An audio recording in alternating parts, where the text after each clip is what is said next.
মাংস কিনে খাওয়ার সামর্থ্য নেই, তাই কোরবানির গরুর চামড়া থেকে কান কেটে নিয়ে রান্না করে মাংসের চাহিদা মেটাচ্ছেন হতদরিদ্র কিছু মানুষ। গরুর কান থুতমা এই জন্য আমরা লিজা পানি গরম করি, পানির দিই টকবগা বরফ গরম করি, আমরা বটি দিই কাফন দিই, এটা পরিষ্কার পরিচ্ছন্নতা করি, আমরা রান্না করি, তারপর আমরা খাল পারলে আমরা খাই। কোরবানির দিন দুপুর থেকেই আড়তগুলোতে শুরু হয় চামড়া বেচাকেনা। তবে দিনের বেলা তাদের দেখা না গেলেও দিনের আলো নিভে গেলে এই মানুষগুলো বের হন গরুর কান সংগ্রহে। যারা আমরা চামড়া কিনি কিংবা আমার পাশের আরো লোকজন চামড়া কিনে, ওরা আমরা দেখি সাধারণ জনগণ আসে, আমাদের একটু চামড়াটা টানি টুনে দেয়, ওরা কানগুলো কেটে কেটে নিয়ে যায়, তারা এমনি নিয়ে।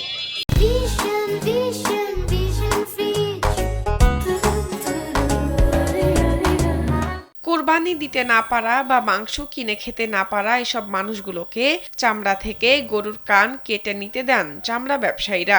যারা খাইতে পারে না, কুরবানি দিতে পারে না, তাদের জন্য এইগুলো এসে তারা নিয়ে। অনেকে আবার গরুর এই কান কেটে নিয়ে বিক্রি করেন। প্রতি পিস গরুর কান 25 থেকে 50 টাকায় বিক্রি হয় বলে জানান এই মানুষগুলো। তবে খাসির কান এভাবে বিক্রি হয় না। গরুর কান বিক্রি হয় 50 টাকা থেকে 25 টাকা পিস, আর খাসির কানগুলা বিক্রি হয় না।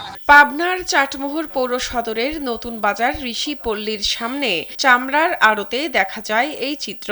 প্রতি বছর কোরবানির দিন সন্ধ্যায় চটের ব্যাগ বা বস্তা হাতে মানুষগুলো ঘুরে বেড়ান চামড়া থেকে দুটো কান কেটে নিতে।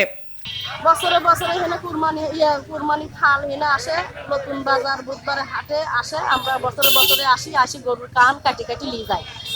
সবাই আসে, কর্মচারীরা আসি কর্মচারীরা বস্তা ভরবে নিয়ে যায়, আর আমরা আমরাও চাইলে কিনে নিয়ে যাই, আবার কাটিয়ে নিয়ে যাই। চামড়া থেকে কান কেটে নেওয়ার জন্য হতদরিদ্র এসব মানুষগুলোর কাছ থেকে কোনো টাকা পয়সা নেন না বলে জানান ব্যবসায়ীরা।